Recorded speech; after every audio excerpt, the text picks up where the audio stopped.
Well, my guest today is an expert in eyewitness testimony. He's taken it for years and brought people to trial over eyewitness testimony. His name, of course, is the great J. Warner Wallace. He's with us again.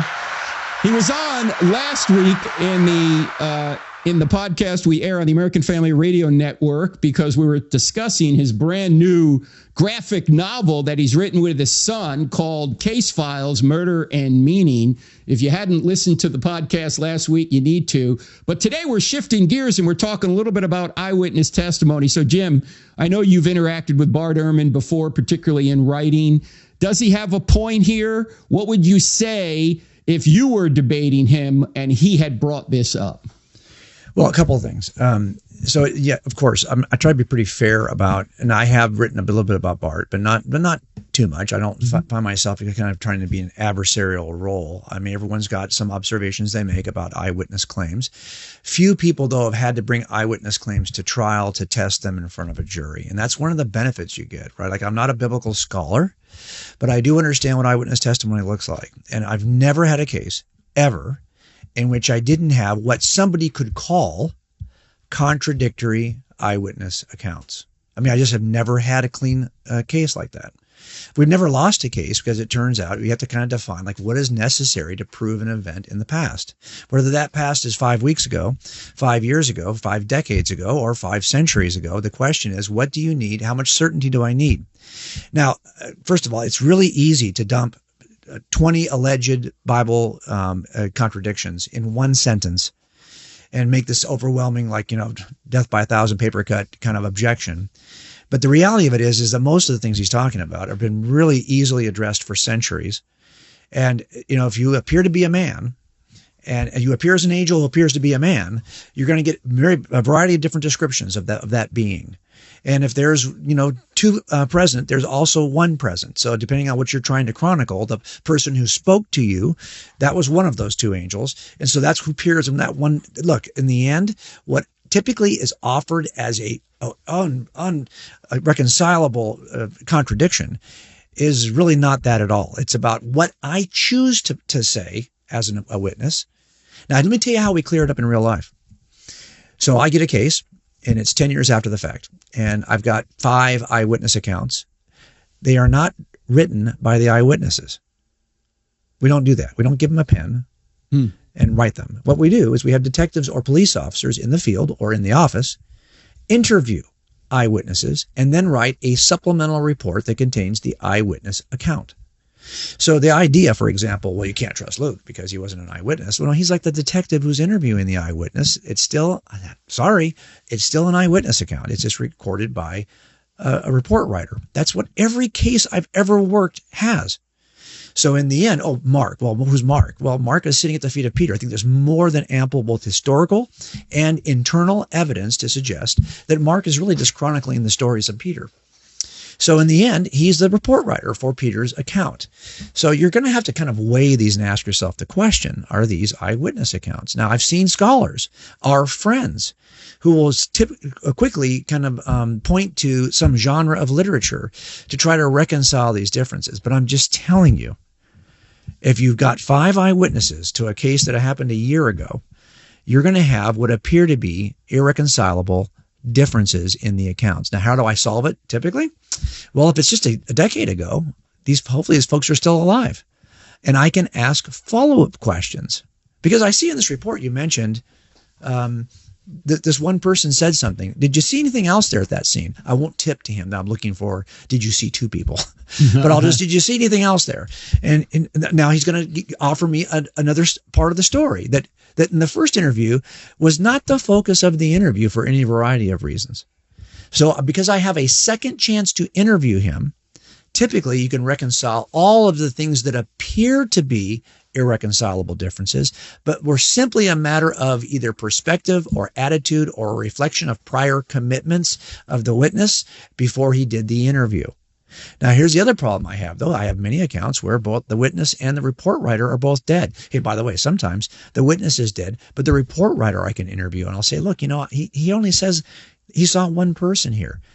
And he might remember, well, no, he saw the same number of people everybody else did, but when I wrote the report, I was just focused on what that one person said. So sometimes the report writer can straighten it out for you if you can re-interview him.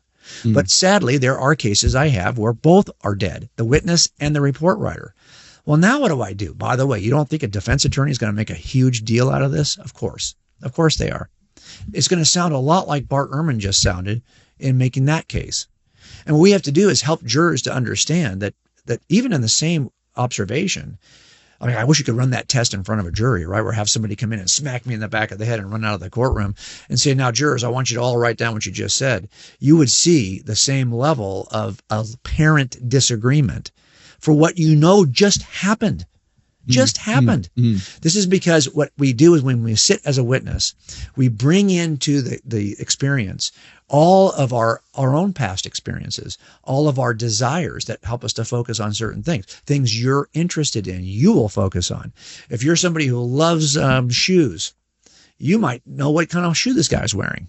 And you could describe it in a way that others would say, I wasn't even sure if he was wearing shoes.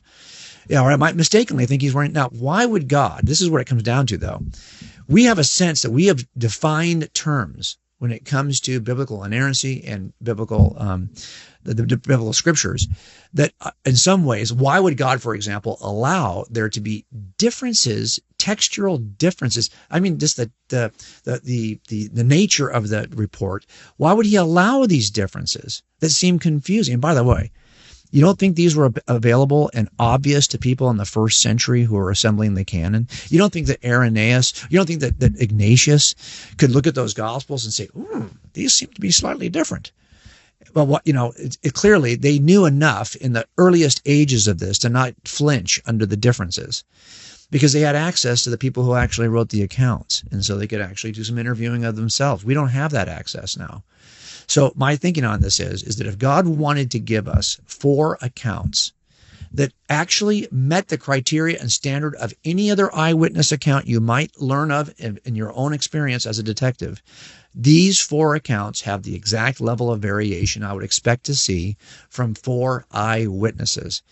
But again, the idea that I can throw out a number of these contradictions, which have been asked and answered for thousands of years, it really, to me, is a bit of a sneaky play, if you think about it. You say, I've heard you say this before, that whenever you were at a crime scene and you knew there were eyewitnesses around, you would ensure that the eyewitnesses were separated. In other words, you wouldn't put them all in the back of, say, the same police cruiser, because if they started talking to one another, they may iron out their stories. Why?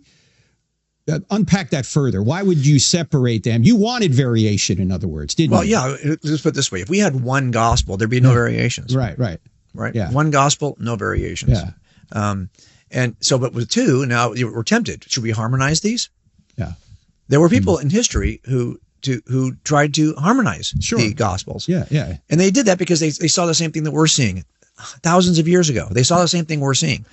I don't want the harmonization. Because the harmonization always comes with information loss. You're going to have, I want the subtle differences that are almost confusing, head-scratching differences. I want those because there's some truth that's embedded in there that will account for the differences in the observations or the differences in the descriptions of the observations. It's either going to tell me something about a more robust nature of the event itself or something about the report giver. Like, why would he say it this way? That's going to tell me something about the author because he might be pinning on something different or have his own set of commitments coming into it. And God allows the biblical authors to retain their unique personal dispositions as they're writing the account. And that's why you get these accounts. Now, it's almost like the sense that if this is God ordained, they should be word for word identical. Well, if that was the case, why would you need 4 gospels? You wouldn't. You just need 1. The reason why we have 4 gospels is because the picture is so much more robust. And we're going to learn about that picture. That's why I tell the dispatchers, separate the eyewitnesses. Don't let them harmonize their statement before I get there. Our job as the detective who's reading the reports decades later is to think about the inferences and the harmonization. Like what's the bigger, robust picture? I do not want someone else doing that work before I get there. Give it to me in its messiest form, because that's how humans are.